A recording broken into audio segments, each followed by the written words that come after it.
Bonjour mes amis. Bonjour prof. Bonjour prof. Je commence par résumer succinctement l'histoire du codage d'informations. Cette histoire concerne le langage, l'écriture, le code Morse, premier code de transmission à distance, les codes numériques de l'alphabet, l'image et le son, et enfin la découverte du code génétique. L'histoire du codage d'informations est une longue évolution qui a permis de représenter, sauvegarder, et de transmettre à distance l'information de manière de plus en plus efficace et complexe. Les premières formes de codage sont apparues avec le langage et l'écriture. Le langage permet de coder la parole, des idées et des concepts à travers des sons, tandis que l'écriture offrait une représentation visuelle et durable de ces informations. Une étape cruciale dans le codage pour la transmission électrique à distance fut l'invention du code Morse au XIXe siècle. Ce système utilisait des combinaisons de points et de traits pour représenter les lettres de l'alphabet et les chiffres, permettant la communication télégraphique. En code Morse, le point ou le son, ti, représente une impulsion brève tandis que le trait ou le son, ta, est un signal long, et équivaut à 3 fois celle du point. L'avènement de l'ère numérique a révolutionné le codage. Les codes numériques ont permis de représenter non seulement l'alphabet, comme l'ASCII et l'Unicode, mais aussi les images, à travers des pixels et des formats comme JPEG et PNG, le son, par l'échantillonnage et le format comme MP3, et la vidéo, à travers le format comme MP4, et tout cela sous forme de séquences binaires, 0 et 1. Cette numérisation a rendu possible le stockage, le traitement et la transmission de grandes quantités d'informations. Enfin, la découverte du code génétique au milieu du XXe siècle a révélé un système de codage biologique fondamental de la vie.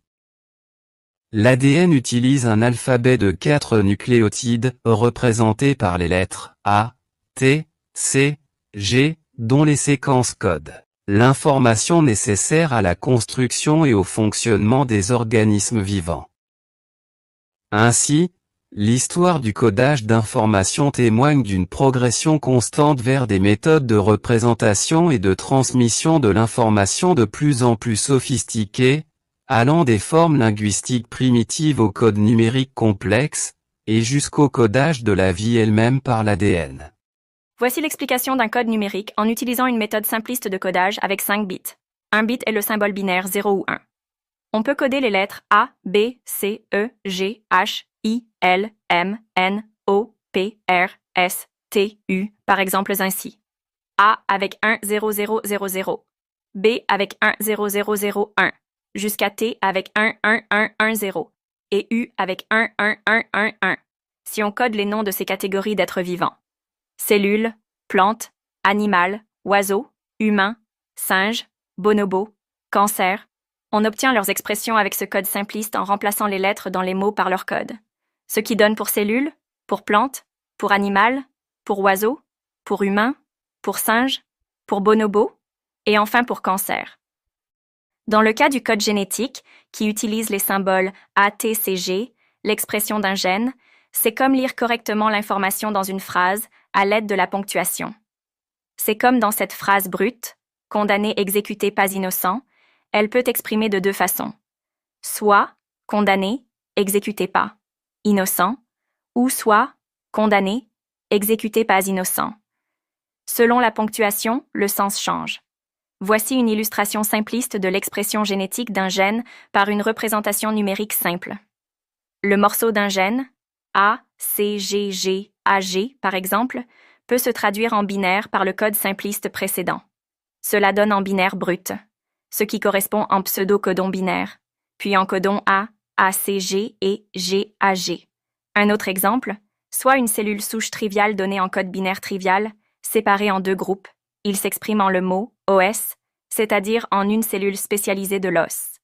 Une mutation dans un gène, dans une cellule, c'est le changement du code du gène à un placement donné, à cause d'une erreur due à un perturbateur ou à un virus par exemple, lors de la division cellulaire pendant la méiose, formation des gamètes, ou la mitose, division cellulaire normale en deux.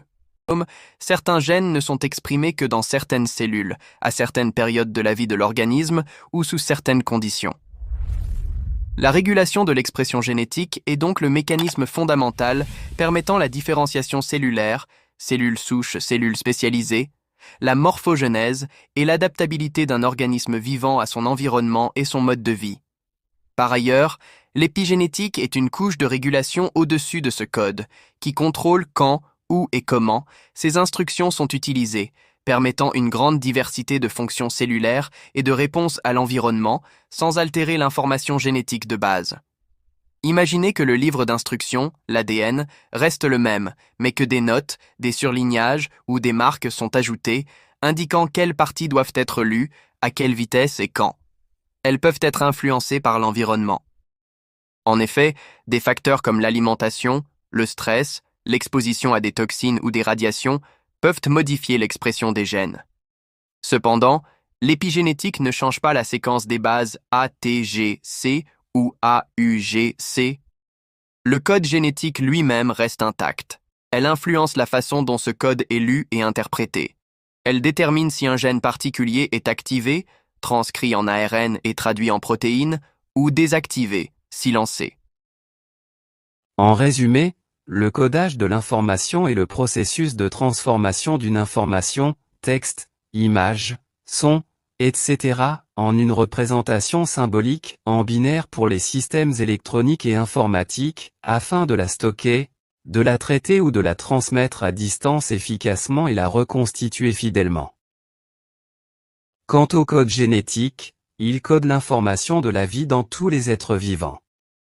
C'est l'ensemble des règles de correspondance entre les séquences de nucléotides de l'ADN, ou de l'ARN, et les séquences d'acides aminés, langage fondamental de la vie, fournissant les instructions pour la construction des protéines.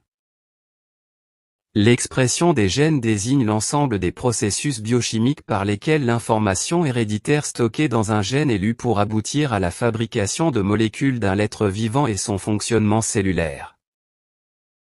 Même si toutes les cellules d'un organisme partagent le même génome, certains gènes ne sont exprimés que dans certaines cellules, à certaines périodes de la vie de l'organisme, ou sous certaines conditions épigénétiques. La régulation de l'expression génétique par l'épigénétique est donc le mécanisme fondamental permettant la différenciation cellulaire, la morphogenèse et l'adaptabilité d'un organisme vivant à son environnement. Merci d'avoir regardé cette vidéo jusqu'à la fin et à bientôt avec un autre sujet.